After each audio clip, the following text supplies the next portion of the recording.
Can you talk a little bit about the sustainability goals that Grundfos has? And I know you have some personal thoughts on this as well. Absolutely.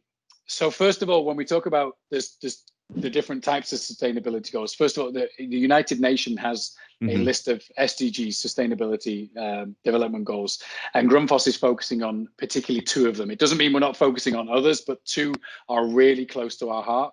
Not only during this period in the last 3-4 years when the UN sustainability goals have become quite prevalent, but also if you go back our entire history, these 2 areas have been something that's been really important to us. And I've got some good examples of being able to prove that be the case. And then there's another one. So yes, so sustainability goal number 13, UN Sustain is all about climate action. And sustainability goal number 6 is all about clean water and sanitation for all.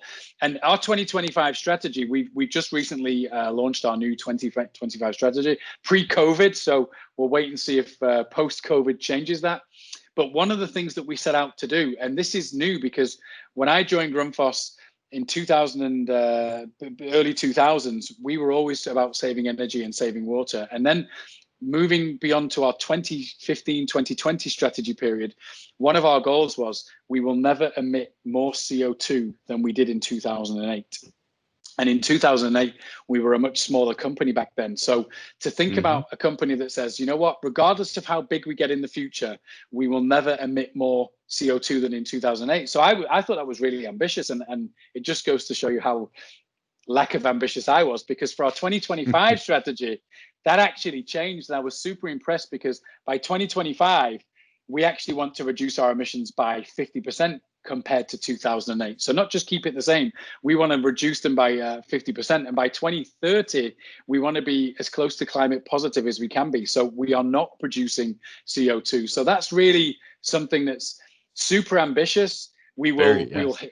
We'll hit some milestones some year, and I guess we'll miss some milestones another year. But the most important thing for me is we're going to give it our all to see if we can hit that benchmark. And what I like about big, hairy goals, as someone once told it to me, is you might miss them, but did you get anywhere close to them, and did you make a big and positive impact? So that's around our strategy and our sustainability goal for CO2 reduction and energy reduction.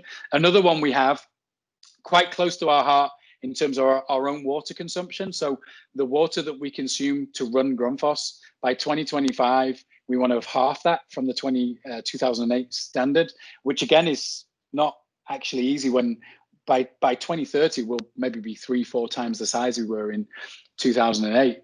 But not only that, by 2030, we want to have had a positive impact, whether it be directly or through partnerships and through NGOs. We want to have impacted to provide safe drinking water, manage safe drinking water to close to 300 million people.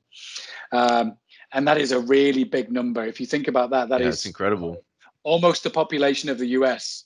But right now we're getting close to 800 to a billion people that don't have access. So some of the things that you and I take for granted, being born where we were. So as a Brit, I'm not really proud to be British anymore. I'm really lucky to be British. I've seen what it's like for people in India who aren't born.